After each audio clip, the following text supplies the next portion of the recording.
Hello everybody, this is NCS and welcome back to Let's Play MegaMari.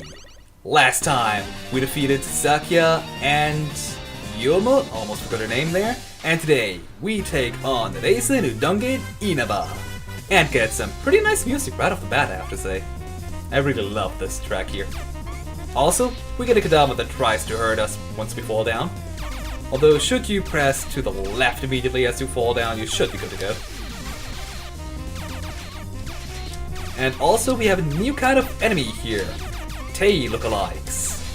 Those rabbit girls that I just shot. They come in 3 different flavors. The normal ones in a pink dress, which just run and jump around. The blue ones that are stationary but try to shoot you while jumping around to avoid your attacks, I suppose. And we also have brown ones, which are down there. They just jump around and then suddenly start shooting, and I should not skip or try to skip these enemies. I fail at that, so yeah. But all in all, those rabbit girls, not that much of a problem. And I will take you on, even though I got hit there a little. Yeah, I tried to do the stage here already, but for some reason I horribly failed and died. You didn't hear that. Yeah. And that's why I should not skip any enemies.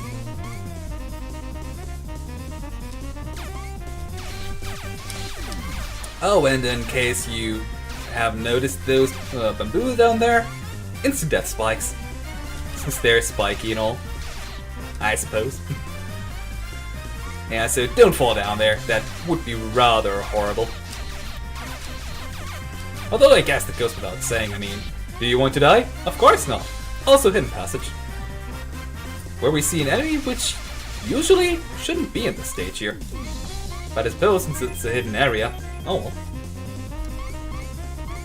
Anyway, if we make it to the right there, we get an energy tank. A star tank, which refills, I think, all of your weapons' energies. Not entirely sure on that though. Although I think the energy tank or weapon tank that only restored one weapon's energy was in MegaMari 9 and 10, wasn't it? I'm not entirely sure on that one. It's been a while since I've played those games, but meh. It might have been this game though. I can't remember because I never used them.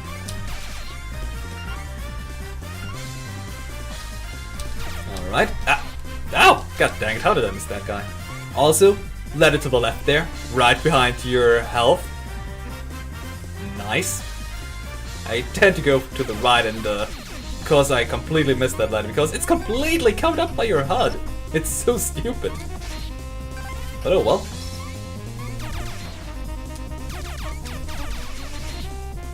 Oh, more enemies here.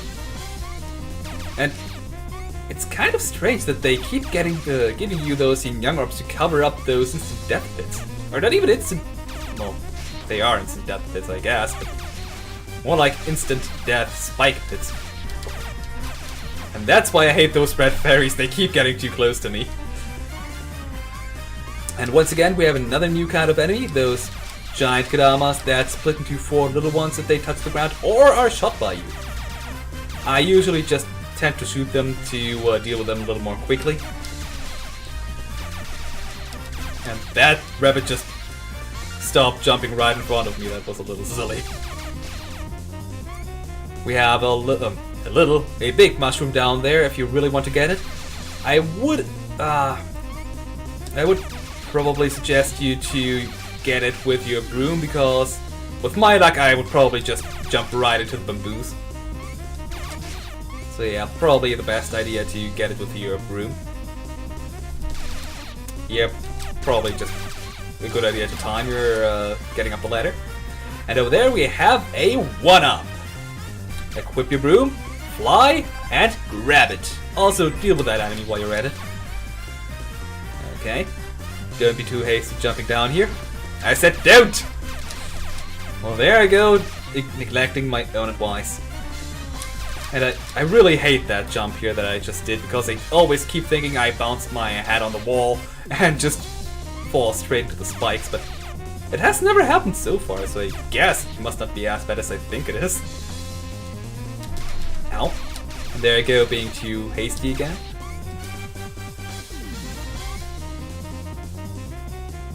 Now that's quite a long letter.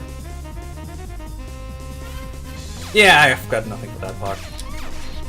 Except for that I'm too hasty again, shooting those Kadama. Oh well.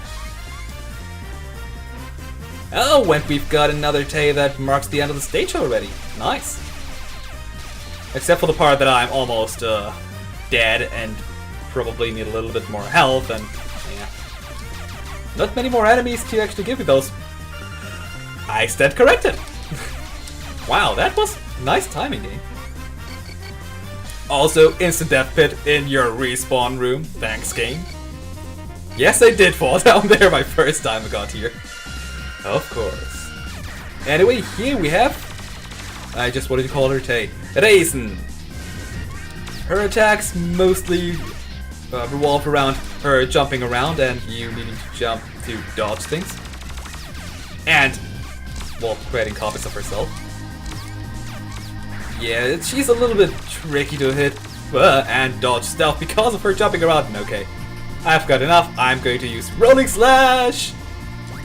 I'm probably going to get a lot of damage too, but oh well, it doesn't really matter since I had full health with Alice, and Rolling Slash deals really well with Raisin. Anyway, this weapon here I want to get with Marisa, because we don't have any other weapons to give to Marisa otherwise. Really, that's my only reason. Anyway, we got the Psycho Missile.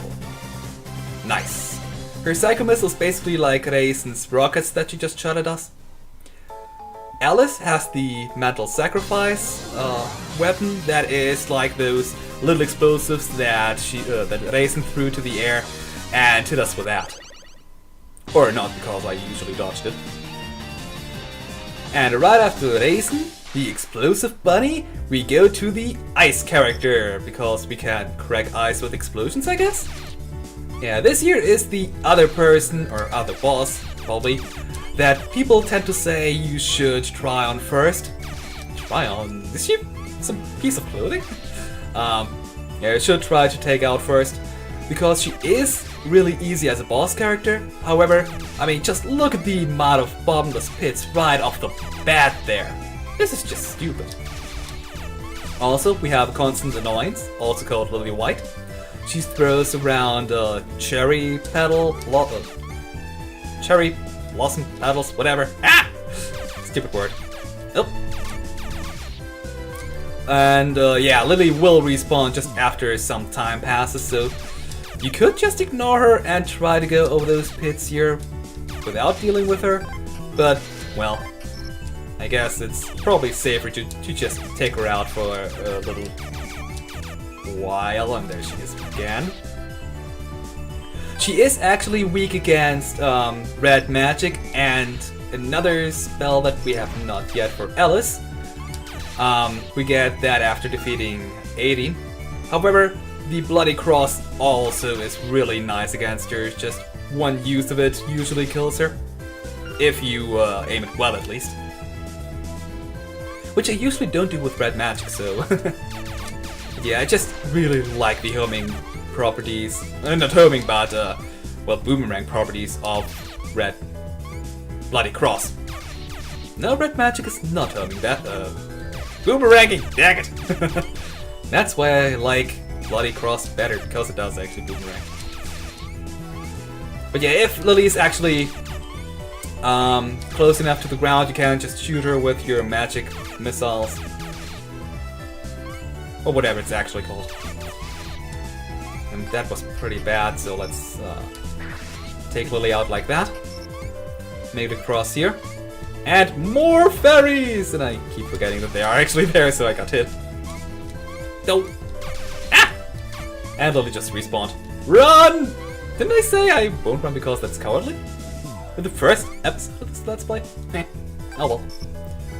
These guys here, I tend to just use my lasers because I think they're a little bit too high. Yeah, they're a little bit too high to damage with Marisa without jumping, so Alice's weapon is a little better for that. And here we have my other reason outside of the bottomless pits for why I tend to not do this stage with the first. Ice physics! Why do platform creators like these ice physics so? Well, I guess because it completely screws around the player and creates artificial challenge where pretty much is not, because all you do is just, well, make everything more slippery. It's a little annoying in my opinion, but oh well.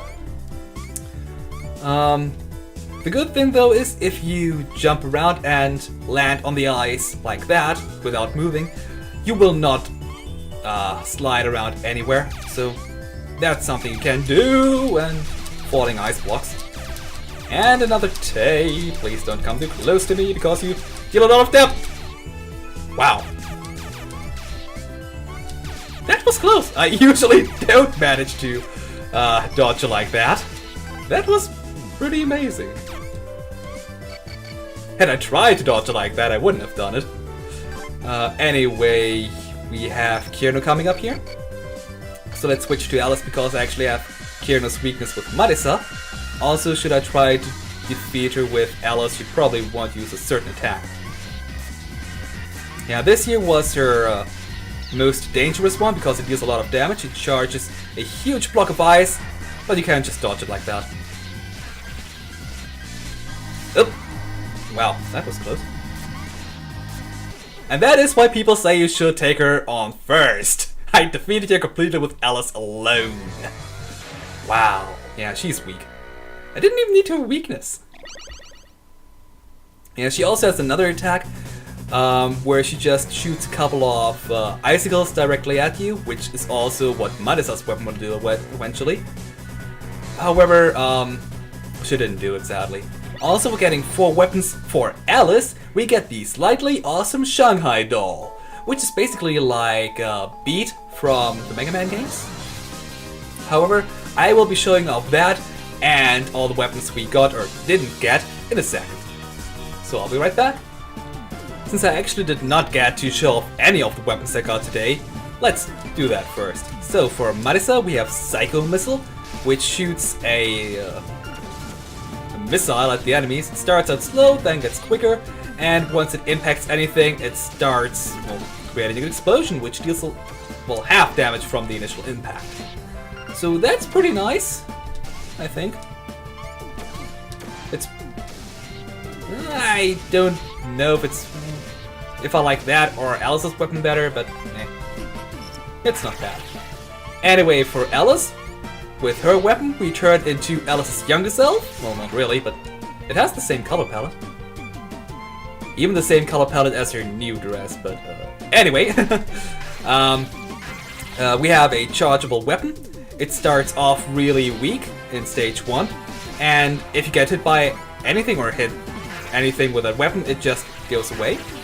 And once you're in stage number 2, if you hit anything with that weapon, it gets wrecked. And especially with stage 3 of that weapon, you deal a lot of damage.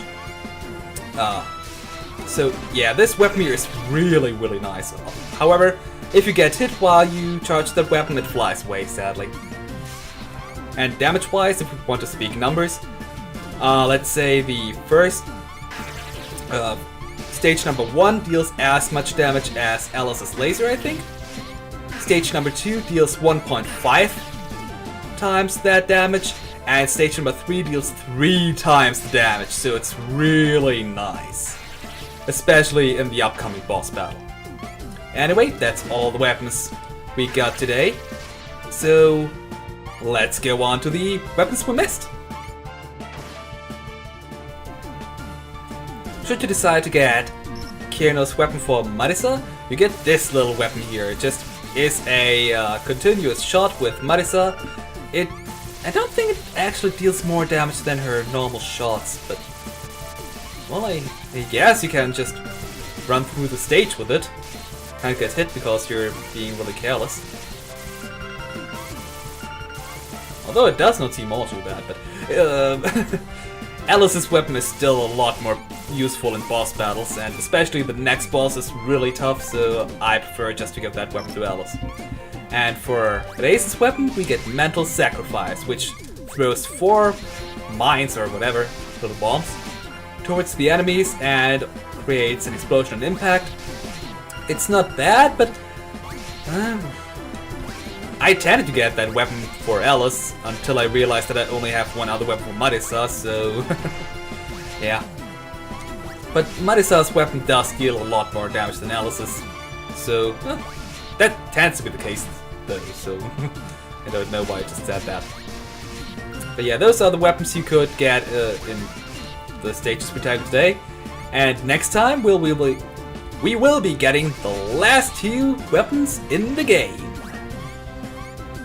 This was NCS, and farewell for now.